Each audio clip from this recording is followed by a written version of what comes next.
Assalamu alaikum, everyone. Welcome back to another podcast. In today's podcast, we will give a quick summary of Chapter 9, a brief summary of Chapter 10. We will discuss the historical events in Chapter 10. We will then move on to Chapter 11, and then finally, we will have some time for our discussions. So firstly, Sister Haneen will take it away, and she will be giving us the summary of Chapter 9. All right, so quickly just giving a brief summary from last session. We discussed chapter 9 concerning civil principalities. We talked about another method addressed by Niccolo Machiavelli for gaining a principality, where a prince gets elected by his fellow citizens. And Machiavelli argues that since a society is normally populated by two major groups, common people and the upper class, like the aristocrats or the nobles, he says there is inevitable tension and ongoing opposition, if you like, between the two groups. And as a result, we'll have one of these three, either a civil principality or liberal or free principality, or a complete anarchy or ungoverned chaos, if you like. And then Machiavelli goes on and discusses how the prince can be elected by either of the two groups, and he argues that it's all due to the circumstances of the time. Machiavelli then concludes the chapter with saying that the prince should aim to have an absolute authority to ensure the loyalty of his citizens. And he also says that a wise prince should aim to have his power and his status being built on foundations and not rely or depend on others to free him in times of tribulations, where he gives the famous proverb, "He who builds on people builds on mud." Now I will pass the turn to Noor to give us a summary of today's chapters. I'll be discussing a brief summary of Chapter 10 titled How the Strength of Every Principality Should Be Measured. And Machiavelli discusses those matters which would determine the strength of a given principality. And he makes two comparisons between princes who can stand alone and princes or those that must always have recourse in the protection of others. These princes are defined by Machiavelli as those who cannot take the field against the enemy, but are forced to retreat behind walls and make their defense there. For such princes, he tells them to fortify their walls and not to worry about the countryside, as the enemy would think twice about attacking a prince whose town is defended and well guarded, and a prince who also isn't hated by the people. So essentially claiming that the goodwill of the people is a pretty powerful weapon against the enemy. And he does indeed require the support of the people almost as much as he needs the physical fortifications to defend himself.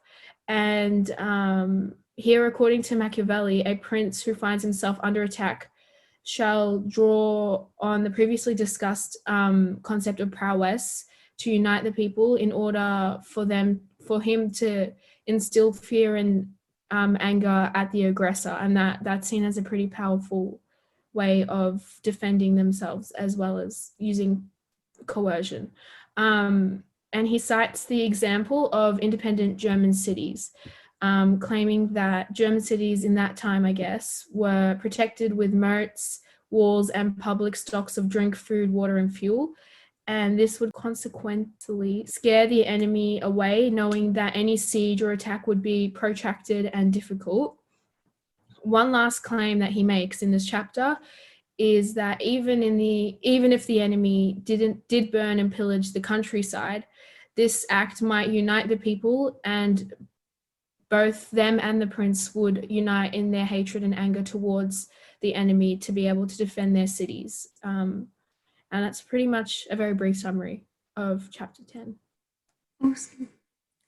So I'm going to quickly explain the structure of Germany during the time of Machiavelli and how it came about.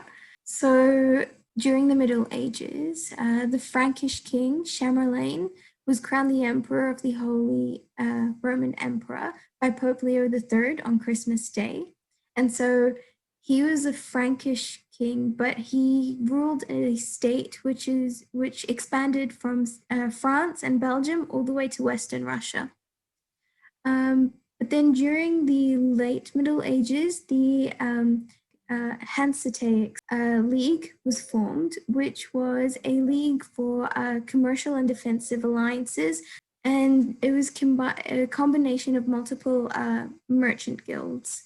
And so what they ended up doing was building major cities which were fortified along the trade routes. And these are the cities which Machiavelli refers to.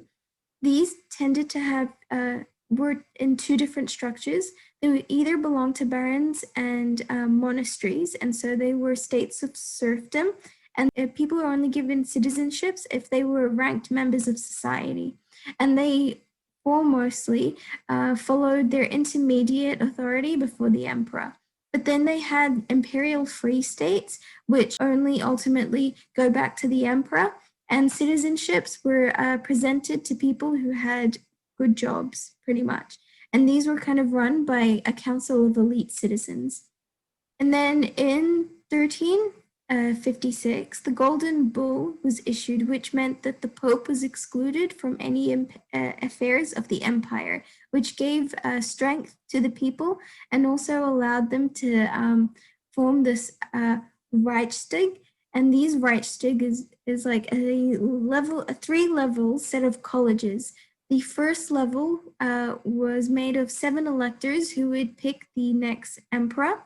The second was composed of 61 nobles and 33 bishops, which were considered the princes of the state. And the final kind of college was of the city representatives, which kind of were concerned with the affairs of the people as such. And in 1452, the state was renamed to the Holy Roman Empire of the German nation.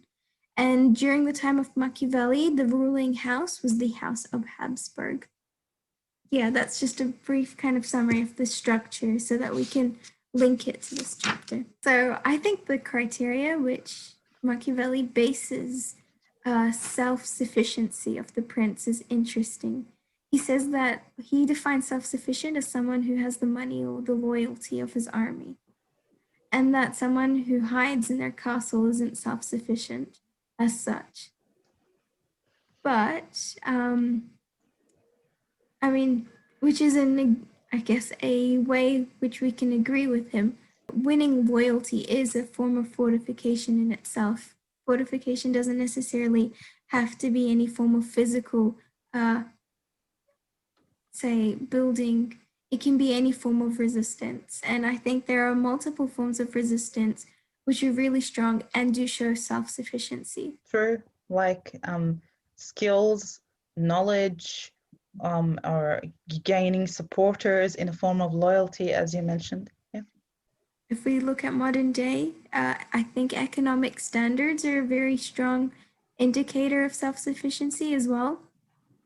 I mean, there are a lot of nations which we see where there's like a sanction them, except they continue to prosper because of their, ability to depend on themselves for resources, for everything.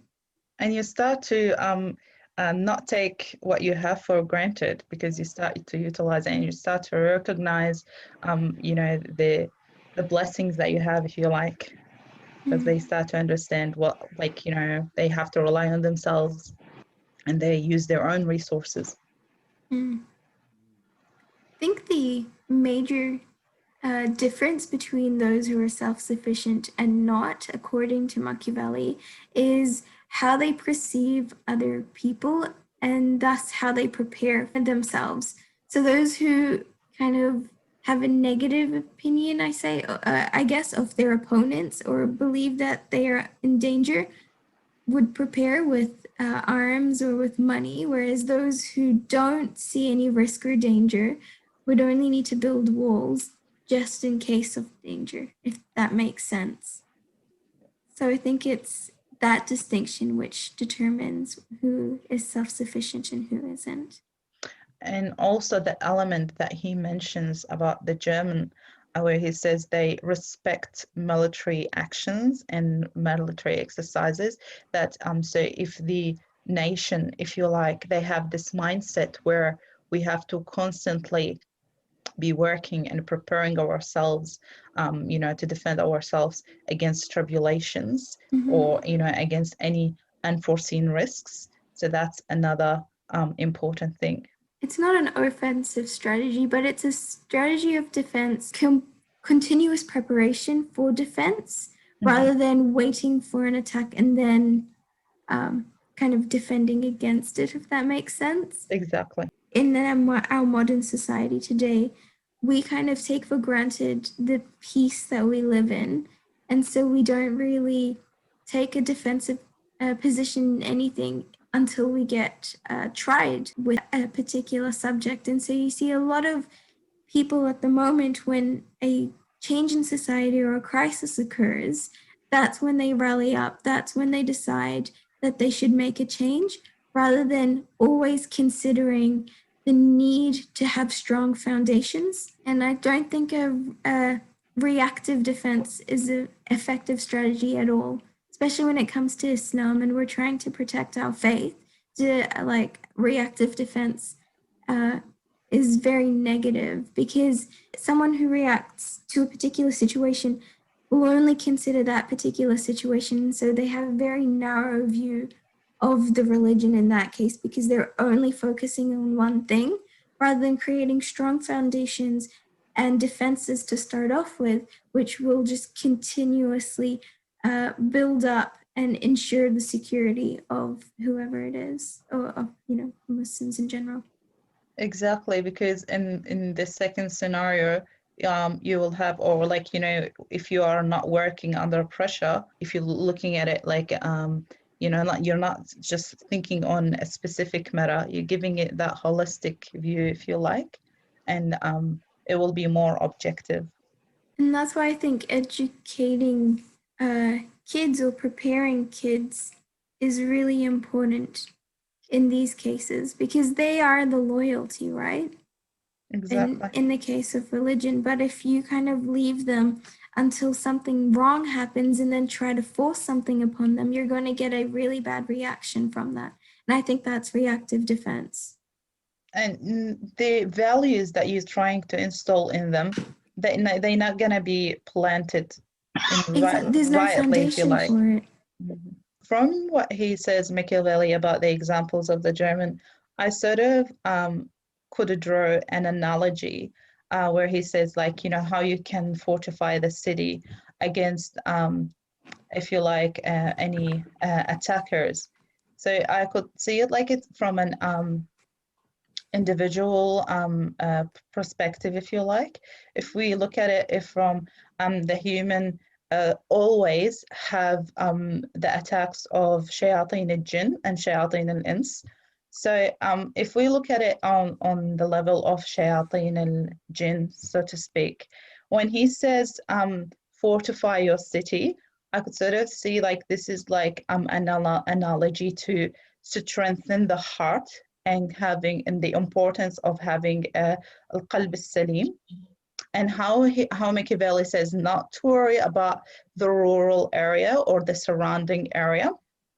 Obviously, we're not undermining from Machiavelli point of view. It's not like, those areas are not important.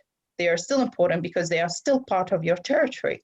But at the time of attack, or at the time of pressure, you need to recognize your priorities. And if we draw this analogy to us and how important our heart is, and because the heart is the residence of our faith, if you like, and how we need to prioritize this compared to any valuable thing that we have, that could be wealth, that could be social status, even health, anything.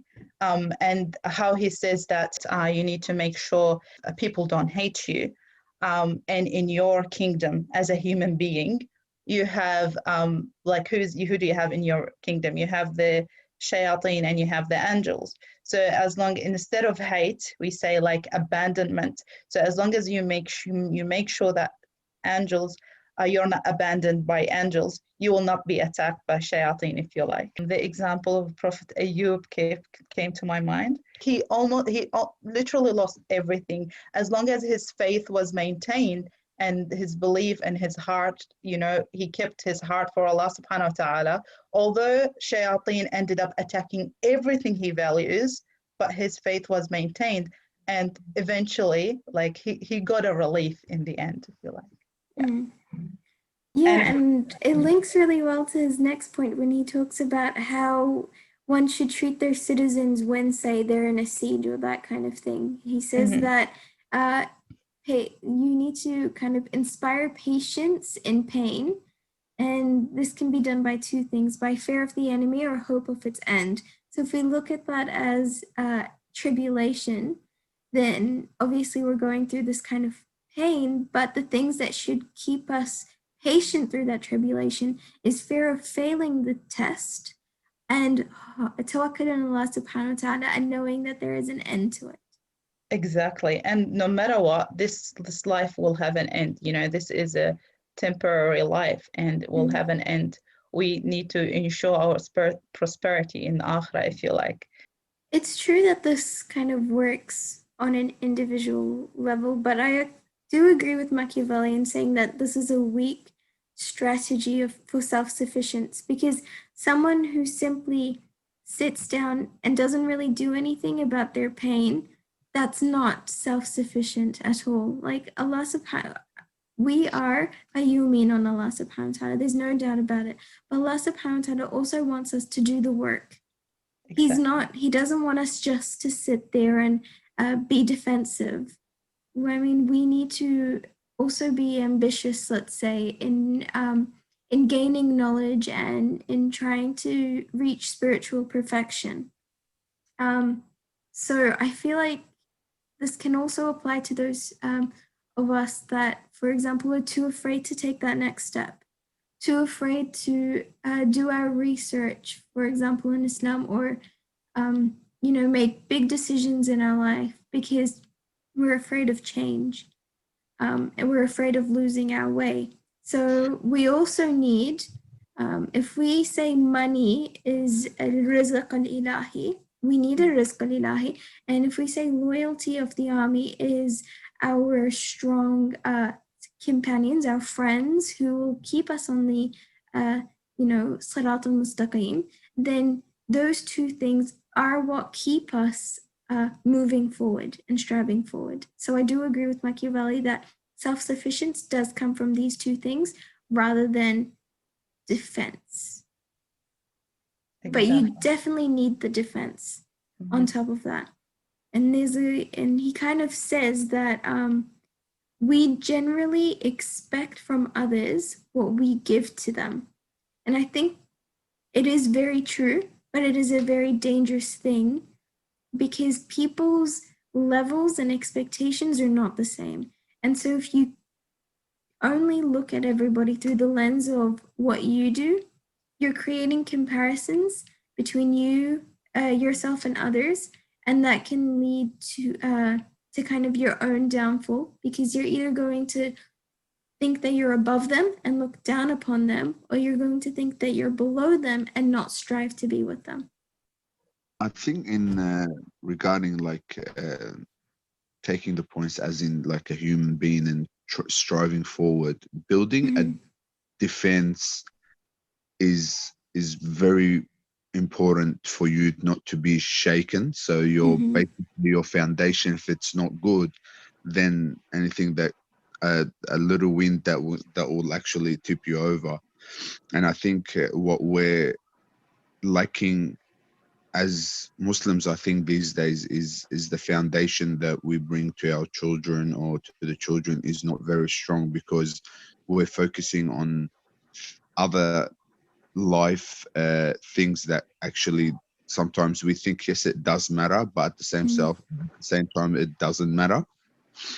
And that's why you see like a lot of maybe youth that are, and anybody that can talk to them and stuff, that shakes their actual belief straight away. Exactly. So I think the foundation is personally is more important than anything else, because if they don't know what they're striving, because a lot of people like you're striving to live, but you don't know what your purpose in life is. Yeah, it's unfortunate. It's they've been sheltered their Yes. entire life, and so if anything comes into that shelter, it corrupts them because they don't actually have the foundation for anything. So one of the examples that I gave is when Geneva was being attacked by the Mongols, who were the Mongolians that attacked the Muslim world, and then they became Muslim. They decided to all go into their castle and to hide from their enemy because they didn't have many soldiers to defend themselves with. But what the enemy ended up doing is taking bodies which had the Black Plague and chucking them over the castle walls into the city. And almost everybody ended up dying inside that city because they weren't prepared for what was being put into the fortification. So just having a castle isn't strong enough. You need to be prepared to deal with everything. So you need an understanding of the outside world as well as the inside world. And I mean, that event led to the Black Death, killing 2/3 of Europe because they were the ones who then spread it. Sometimes even if you like you don't know, as they say, you don't know what's around the corner, but you always have to be prepared for it. And I think that's like looking at our situation right now with, like, say, COVID-19. You know, like personally, you know, you never had the thought that something like this will happen. And then, all right, how do you defend, you know, the crisis of, say, for example, the simplest things of like, you're going to be in lockdown for, you know, 3 months or something like that. So I think preparing for every situation in a defense way, in, you know, building a strong foundation that even whatever you get attacked with, you actually can have that defense force against it. So I think if you always like prepare for the worst, as maybe if that makes sense. You know how you were talking about preparing yourself for the worst and covering all bases, and that can be deceiving when people shield themselves as well. And they think that avoiding conflict is the best way to go about things. And they're like, well, I'm not going to conflict anyone. That means I'm not going to get into any issues. That's not the case all the time. That you're faced with situations that you don't necessarily like. Like I absolutely hate conflict, but I can't go my whole life avoiding conflict and just being shielded just because, you know, you're in a safe space when you're not in conflict. I think that ties in strongly with preparing yourself for any scenario possible. Agreed, and I think the idea, say, of a vaccine is kind of like that. When you're preparing yourself for the worst, you're making the soldiers before the battle even comes, kind of thing. So you're expecting conflict, but you're prepared for it. I think it's a good analogy that we should be spiritually vaccinating ourselves and making sure our foundations are so strong that whatever comes in won't corrupt us or make us spiritually ill, you know? It's cool. Awesome. So thanks for being here for our session on how to measure the strength of a principality. Inshallah, we will have a part 2 of the session where we look at religious institutions. We'll see you next session.